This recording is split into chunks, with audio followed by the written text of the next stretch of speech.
आज की यह वीडियो रिसर्च पे डिपेंड है और यह वीडियो पार्ट 7 है रिसर्च का। और इसमें ज़्यादातर वेरिएबल्स और एक्सपेरिमेंटल डिज़ाइन की बात हम करेंगे। आप लोग को अच्छे अच्छे क्वेश्चंस देखने को मिलेंगे इस वीडियो में। तो क्वेश्चन नंबर 94 से है कि what kinds of variable are under the control of the research scholar. यानी कि कहा है कि किस प्रकार का वेरिएबल रिसर्च स्कॉलर के कंट्रोल में होता है, यानी उसके अंडर होता है, उसके कंट्रोल में होता है, उस पर कंट्रोल कर सकता है। तो क्वेश्चन नंबर 94 का ये है ऑप्शन, डिपेंडेंट वेरिएबल, यानी कि आश्रित चर और एक्सट्रेनियस वेरिएबल, बाह्य चर, इंटरवेनिंग वेरिएबल, इसको भी बाह्य चर बोलते हैं, और इंडिपेंडेंट वेरिएबल, स्वतंत्र चर। तो ऑप्शन नंबर डी सही है, इंडिपेंडेंट वेरिएबल। अब इसके बाद बता दें कि डिपेंडेंट, एक्सट्रेनियस और इंटरवेनिंग और इंडिपेंडेंट वेरिएबल क्या होते हैं। ये सारे वेरिएबल एक एक्सपेरिमेंटल रिसर्च में यूज होते हैं। डिपेंडेंट वेरिएबल इंडिपेंडेंट वेरिएबल पे आधारित होता है और इंडिपेंडेंट का इफ़ेक्ट डिपेंडेंट वेरिएबल पर देखा जा सकता है। जैसे मैं एक बात कह दूं कि हमें एक्सप्लोजिव स्ट्रेंथ चेक करना है, तो एक्सप्लोजिव स्ट्रेंथ किसके द्वारा चेक करना है? स्टैंडिंग ब्रॉड जंप के द्वारा। तो स्टैंडिंग ब्रॉड जंप क्या हुआ?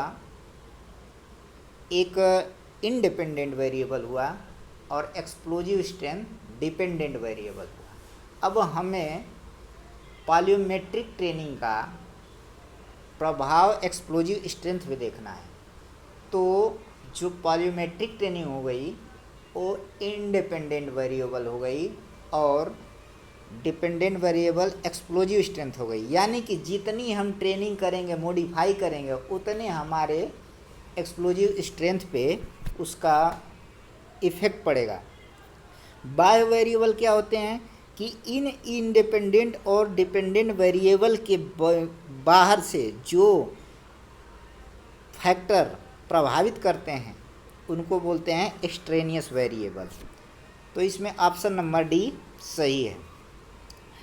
क्वेश्चन नंबर 95, क्वेश्चन नंबर 95 में है कि what types of observation are thought to be less subject to change fluctuation. यानी कहा है कि व्हाट टाइप ऑफ ऑब्जर्वेशन, कि किस प्रकार का अवलोकन आपके विचार में, किस प्रकार का अवलोकन आपके विचार में सब्जेक्ट का उतार चढ़ाव यानी फ्लक्चुएशन करने में लेस चांस यानी कम चांस होता है। यानी कि किस प्रकार का ऑब्जर्वेशन सब्जेक्ट का उतार चढ़ाव फ्लक्चुएशन करने में उसका कम चांस होता है आपके विचार से। तो क्वेश्चन नंबर 95 का ऑप्शन नंबर ए है, सिंगल लॉन्गर ऑब्जर्वेशन, यानी एकल लंबा अवलोकन, और बी है सिंगल शॉर्ट ऑब्जर्वेशन, एकल छोटा अवलोकन, और सी है टाइम बाउंड ऑब्जर्वेशन, समय प्रतिबंधित अवलोकन, और डी है रिपीटेड शॉर्ट ऑब्जर्वेशन, तो पुनः बार बार प्रयोग छोटे अवलोकन। तो इसमें ऑप्शन नंबर डी सही है, रिपीटेड शॉर्ट ऑब्जर्वेशन। अब क्वेश्चन नंबर 96 है कि a dependent variable is one that so effect of a independent variables. A dependent variable is one that so effect of a independent variables. यानी कहा है कि independent variable का इफेक्ट dependent variable पर देखा जा सकता है, देखा जाता है। और किस प्रकार देखा जाता है? ऑप्शन नंबर ए है मैनिपुलेशन, यानी कि उसे मैनिपुलेट करके उसको तोड़ मड़ोड़ के उसमें चेंजिंग लाकर। बी है प्रेजेंटेशन, प्रस्तुतिकरण से। प्लेसमेंट यानी कि उसकी स्थिति से या एग्जिस्टेंट उसके अस्तित्व से। तो आप इंडिपेंडेंट वेरिएबल का हमेशा प्रभाव डिपेंडेंट पे मैनिपुलेट करके देख सकते हैं, उसको चेंज करके देख सकते हैं, उसमें कुछ कम करके कुछ अधिक करके देख सकते हैं। तो ये ऑप्शन नंबर ए सही है। क्वेश्चन नंबर 97 है कि इफ इंडिपेंडेंट वेरिएबल, यदि स्वतंत्र चर फॉर एग्जांपल, यदि स्वतंत्र चर फॉर एग्जांपल उदाहरण दिया है, is new treatment for hypertension, then dependent variable might be patient. यानी कि कहा है कि अगर एग्जाम्पल के द्वारा देखा जाए तो इंडिपेंडेंट वेरिएबल जो होता है एक न्यू ट्रीटमेंट यानी कि हाइपरटेंशन है। अगर ये देखा जाए उदाहरण के तौर पर कि जो इंडिपेंडेंट वेरिएबल है वो हाइपरटेंशन है, तब डिपेंडेंट वेरिएबल एक व्यक्ति के लिए, पेशेंट के लिए क्या होगा?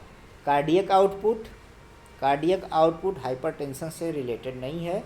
हार्ट बीट ये भी नहीं है। और सी है ब्लड प्रेशर और स्ट्रोक वॉल्यूम। तो इसमें ब्लड प्रेशर ही हाइपरटेंशन से आधारित है, यानी हाइपरटेंशन जो हो गया इंडिपेंडेंट वेरिएबल और blood pressure dependent variable. Option number C सही है। Question number 98, from out of the following identify the discrete variable. यानी कहा है कि निम्नलिखित में से यह पहचान करना है कि डिस्क्रीट वेरिएबल क्या होते हैं। डिस्क्रीट वेरिएबल क्या होते हैं? अब वेरिएबल के बारे में बता दें। एक डिस्क्रीट वेरिएबल होता है, एक कंटिन्यूअस वेरिएबल होता है, एक डिपेंडेंट वेरिएबल होता है, एक इंडिपेंडेंट वेरिएबल होता है, एक इंटरवेनिंग एक्सट्रेनियस वेरिएबल तमाम प्रकार के होते हैं।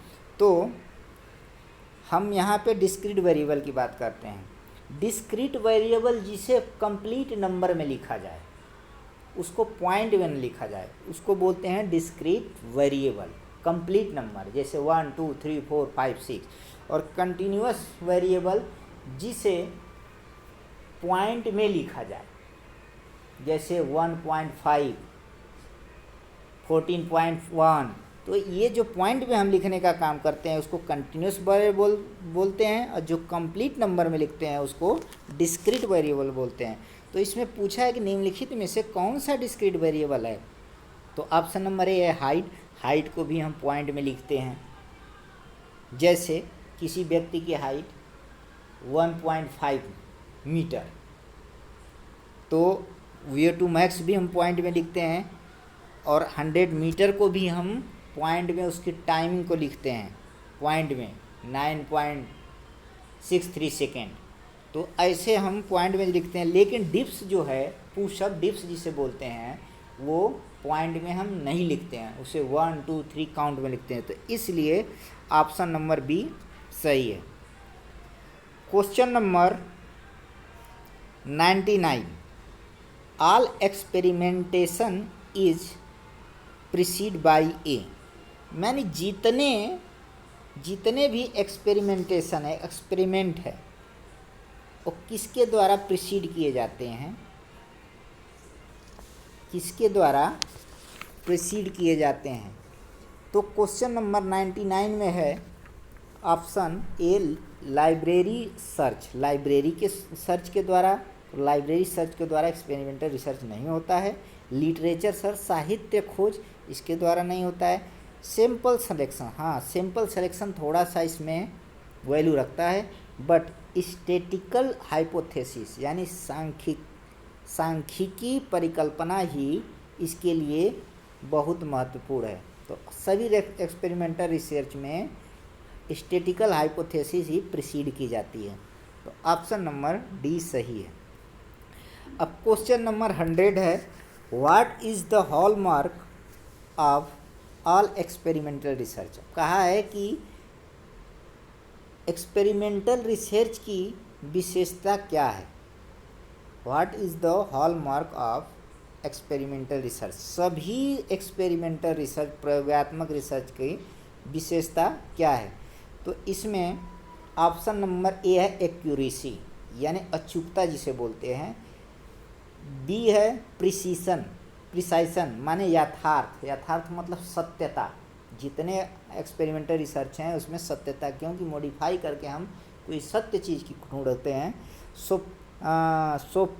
सोफिस्टिकेशन यानी कि कृत्रिम बनावट, और डी है रिलायबिलिटी, विश्वसनीयता। तो इसमें ऑप्शन नंबर बी सही है, यानी प्रिसीशन, जिसको यथार्थता बोलते हैं, सत्यता बोलते हैं।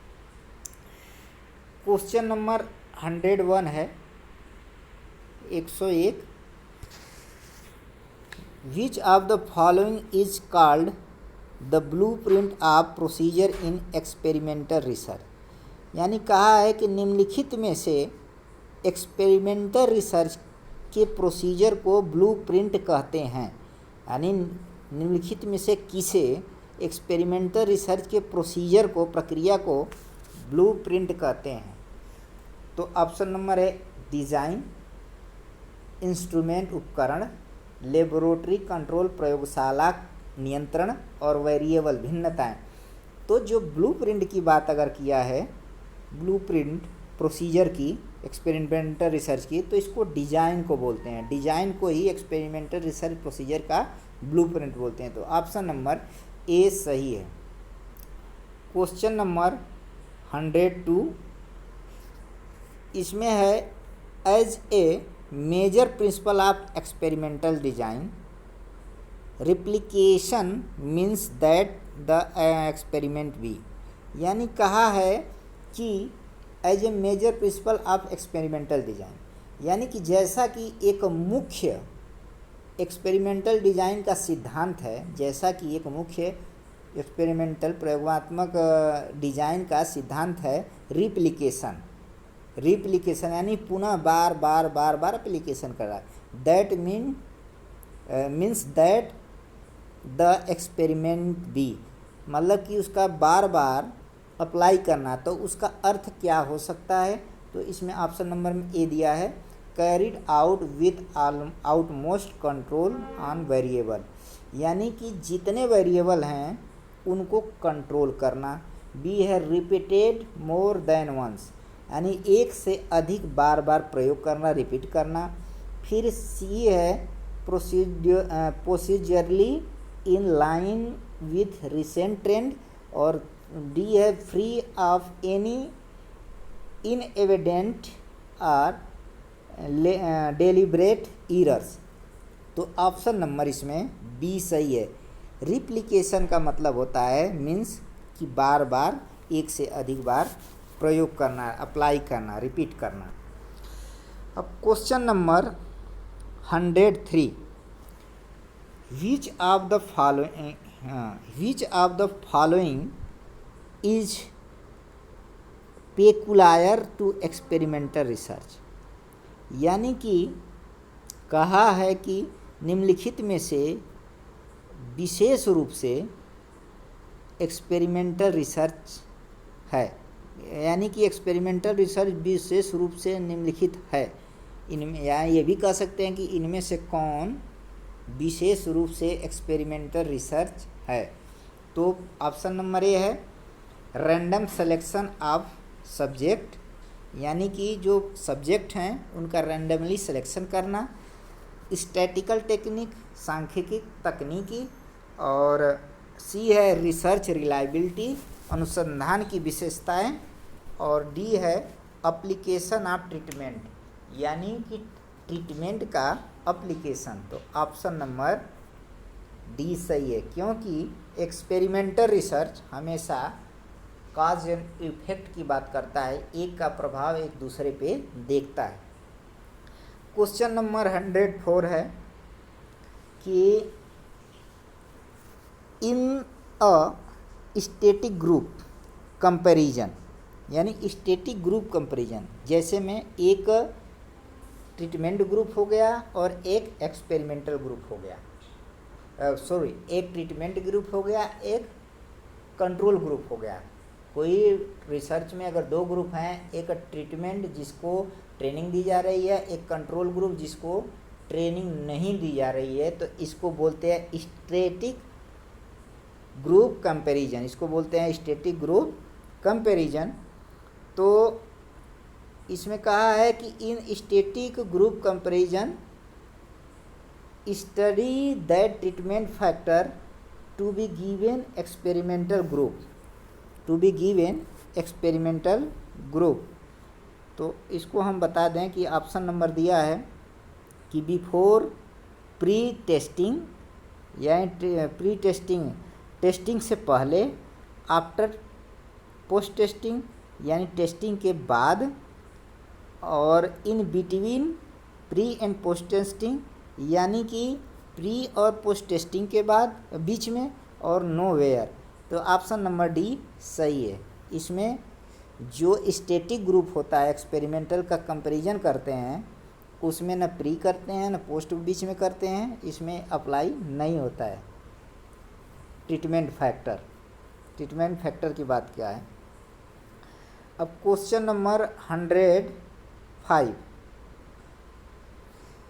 दिया है, in a pre test post test randomization group, यानी कि in a pre test post test randomization group design. ये जो रेंडमाइजेशन ग्रुप डिज़ाइन है ये एक्सपेरिमेंटल डिज़ाइन का पार्ट है।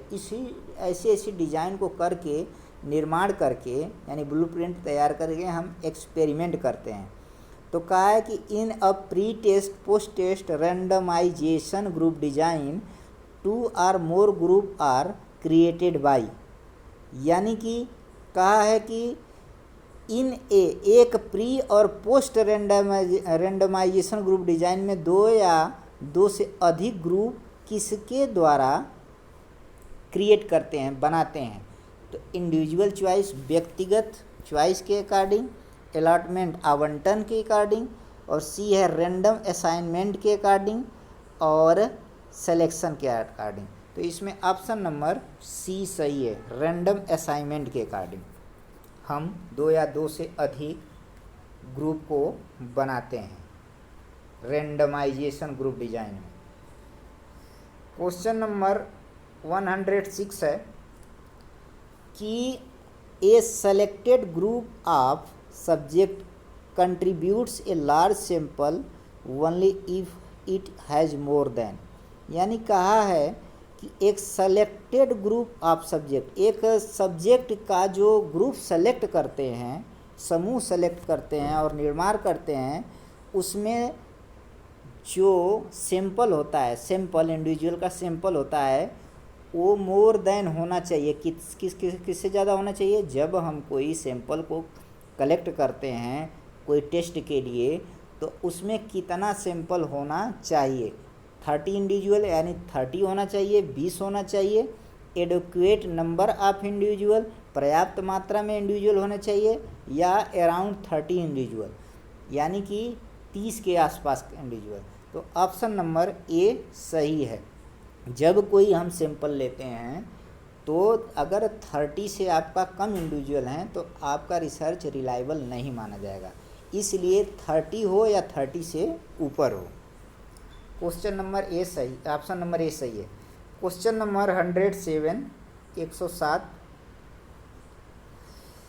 The simplest and the most common implied version of randomisation group design use, यानी कहा है कि सिंपलेस्ट सरल और सरल तरीका जो रेंडमाइजेशन ग्रुप डिज़ाइन में यूज किया जाता है, सरल और सिंपलेस्ट और मोस्ट कॉमन वर्जन जो रेंडमाइजेशन ग्रुप डिज़ाइन में यूज किया जाता है वो कौन सा है? ऑप्शन नंबर ए है one treatment plus a control, यानी केवल एक ट्रीटमेंट और प्लस एक कंट्रोल।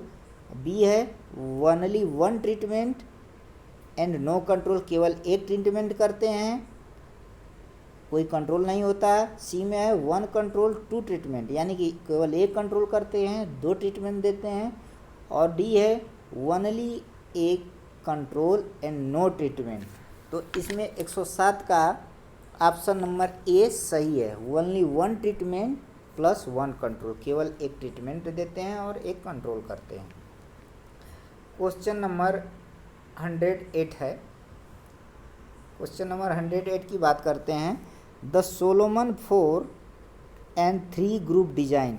ये सोलोमन 4 और 3 ग्रुप डिजाइन एक्सपेरिमेंटल डिजाइन का पार्ट है और are use to control the possible effect of, यानी कि इसका यूज करते हैं पॉसिबल संभवतः प्रभाव कंट्रोल करने के लिए। Solomon 4 and 3 group design are use control to possible effect, यानी कि सोलोमन 4 और 3 ग्रुप डिजाइन जो यूज करते हैं वो संभवतः प्रभाव को कंट्रोल करने के लिए यूज करते हैं। और वो प्रभाव कौन सा है? एक्सट्रेनियस वेरिएबल यानी बाह्य वेरिएबल चर, और बी है प्री टेस्ट पहले टेस्ट, सी है रिसर्चर बाइस रिसर्चर की पक्षपातता, और डी है एक्सपेरिमेंटल कंडीशन प्रयोगात्मक स्थिति। तो ऑप्शन नंबर इसमें बी सही है। इसी के लिए इसी की पॉसिबल इफेक्ट को कंट्रोल करने के लिए यूज करते हैं। क्वेश्चन नंबर 109, इसमें कहा है कि factorial design are design to examine effect of, यानी फैक्टोरियल डिजाइन भी एक रिसर्च का पार्ट है और यह क्यों निर्माण करते हैं? इसका इफेक्ट देखने के लिए, क्या इफेक्ट देखने के लिए निर्माण करते हैं कि several factor in tandem several factor in tandem, और बी है सीरीज ऑफ इंडिपेंडेंट वेरिएबल, यानी कि जो इंडिपेंडेंट वेरिएबल हैं स्वतंत्र चर हैं उनकी सीरीज के लिए प्रभाव देखने के लिए, या सी है more than one independent variable at the time in single experiment, यानी कि एक या मोर देन एक से अधिक इंडिपेंडेंट वेरिएबल का प्रभाव एक सिंगल एक्सपेरिमेंट में देखने के लिए। तो फैक्टोरियल डिजाइन का मतलब ही होता है कि एक सिंगल एक्सपेरिमेंट डिजाइन में, एक सिंगल एक्सपेरिमेंट में एक से अधिक इंडिपेंडेंट वेरिएबल के प्रभाव को देखा जाता है। तो ऑप्शन नंबर सी सही है। आप लोग इसको लिख लीजिएगा कि फैक्टोरियल डिजाइन क्यों की जाती है, कि एक सिंगल एक्सपेरिमेंट में एक से अधिक इंडिपेंडेंट वेरिएबल के प्रभाव को देखने के लिए, एग्जामिन करने के लिए, परीक्षण के लिए फैक्टोरियल डिजाइन का निर्माण किया जाता है। क्वेश्चन नंबर 110, परहैप्स यानी संभवतः, परहैप्स का मतलब होता है संभवतः, the most crucial aspect of experimental planning is, संभवतः मोस्ट यानी अत्यधिक महत्वपूर्ण एक्सपेरिमेंटल योजना है। अगर देखा जाए संभवतः the most crucial aspect of experimental planning is, संभवतः मोस्ट यानी अत्यधिक महत्वपूर्ण एक्सपेरिमेंटल प्लानिंग का पहलू है। कौन सा है? ऑप्शन नंबर ए है locating precise response measuring instrument, यानी कि जो मापन इंस्ट्रूमेंट हैं उनके रिस्पांस को सूक्ष्म तरह से लोकेट करना, और बी है exerting strict control and on the impinging variable, यानी इम्पिंजिंग वेरिएबल का मतलब होता है बेकार का अतिक्रमण, यानी कि जो बेकार का वेरिएबल है उस पर एक्सट्रैक्टली कंट्रोल करना, और सी है identifying strength and weakness of the problem, यानी जो समस्या है उसकी स्ट्रेंथ और कमजोरी को आइडेंटिफाई करना, पहचान करना, creating condition for successful application of treatment, यानी कि एक सफल ट्रीटमेंट को अप्लाई के लिए कंडीशन को क्रिएट करना, निर्माण करना। तो इसमें ऑप्शन नंबर बी सही है, यानी strict control on the impinging variable. तो ऑप्शन नंबर बी सही है। अब क्वेश्चन नंबर 111 है। ए रिसर्च टूल या instrument is a device which when put to use. कहा है कि एक रिसर्च टूल इंस्ट्रूमेंट या एक डिवाइस है। रिसर्च एक टूल है, इंस्ट्रूमेंट एक डिवाइस है।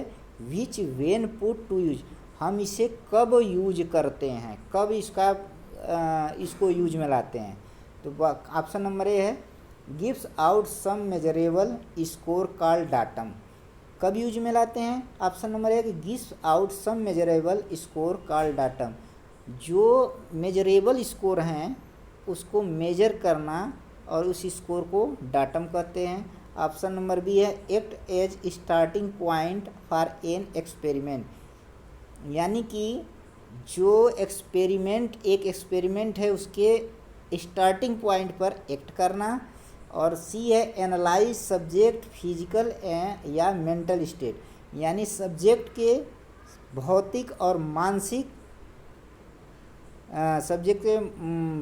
और मानसिक पहलुओं को एनालाइज करना। और डी है reveal some characteristic of subject, यानी सब्जेक्ट के कुछ महत्वपूर्ण विशेषताएं। तो ऑप्शन नंबर इसमें ए सही है, give some measurable score called datum. अब इस वीडियो का लास्ट क्वेश्चन है 112। इसमें कहा है कि what can a research tool not be in term of its utility in research. इसका हिंदी है कि एक अनुसंधान उपकरण के अनुसंधान के क्षेत्र में इसकी उपयोगिता के संदर्भ में नहीं किया जा सकता, यह क्या है? तो इसमें ऑप्शन नंबर ए है ए फिजिकल मेजरमेंट डिवाइस, यानी कि भौतिक मापन उपकरण। बी है ए साइकोलॉजिकल टेस्ट, यानी कि एक मनोवैज्ञानिक परीक्षण। और सी है ए परफॉर्मेंस चेकलिस्ट, यानी परफॉर्मेंस की चेकलिस्ट। और डी है ए प्रोटेक्टिव इक्विपमेंट। तो प्रोटेक्टिव इक्विपमेंट को ही हम नहीं उपयोग में लाते हैं। एक रिसर्च टूल में प्रोटेक्टिव उपकरण को हम यूज में नहीं लाते हैं। बाकी सब रिसर्च के एक टूल हैं, यानी तीनों रिसर्च के एक टूल हैं। तो इस प्रकार मैं आज लगभग 16 या 17 क्वेश्चंस को कवर किया हूँ।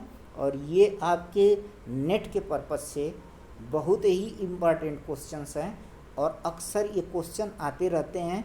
इसलिए आप लोग क्वेश्चंस को बढ़िया से देखिए, समझिए और ज़्यादा से ज़्यादा जो लड़के तैयारी कर रहे हैं, प्रिपरेशन कर रहे हैं, वीडियो शेयर करिए ताकि अगर जितना व्यूअर होंगे देखेंगे ताकि हमको मोटिवेशन बनेगा। और मैं और अच्छे से अच्छे क्वेश्चन डालने की कोशिश करूँगा ताकि हम आप लोग को अपने इस वीडियो के माध्यम से कुछ स्टडी करा सकें। Thanks for watching video.